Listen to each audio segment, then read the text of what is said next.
My name is Jürgen Grieb. I'm from Treveri, Cellars, the only sparkling wine house in Washington State. David Forsyth, Zirkle Wine Company, formerly the Hogue Cellars.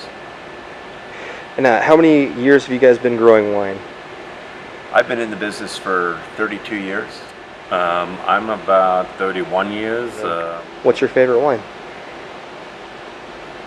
Ooh, Washington wine. Cabernet Sauvignon, right, a big one. Well, in the early age, Washington State started out with a lot of Riesling, which, as a German, you love Riesling wines, but in the past 25 years, like David was saying, there have been a lot of great red wines, and hopefully as Treveri sells, we can also show that we can make some great sparkling wines out of Washington. Yeah, so let's go and maybe a little bit more into that with Treveri and your sparkling wines. That's a little bit unusual for some of these wineries. Not everybody's doing what you're doing. What led you to, I guess, go further into that niche? Okay, two things. Number one, if you compare Washington to California from the growing perspective, California is a very warm climate.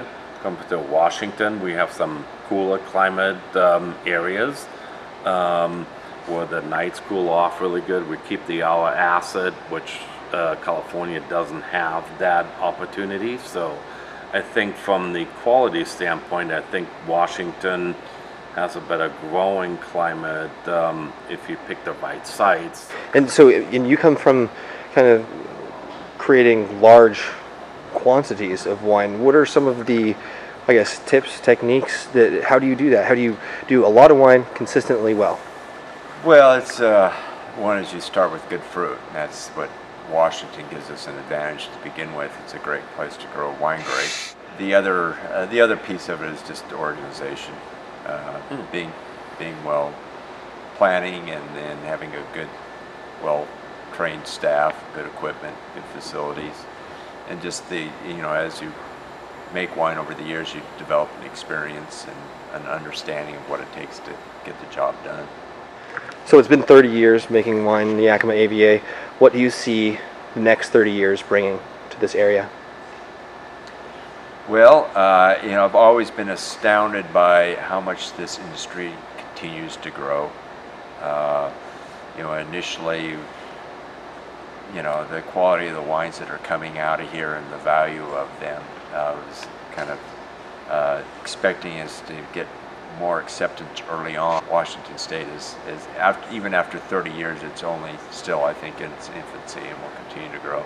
In Washington, over the last 30 years is the terroir. I think we've been learning a lot more and more what size to plant what grapes, and I think that's really enhancing our quality in Washington, and will be, I think, even down the road, even more competitive to other great growing regions, even in the world, not just California.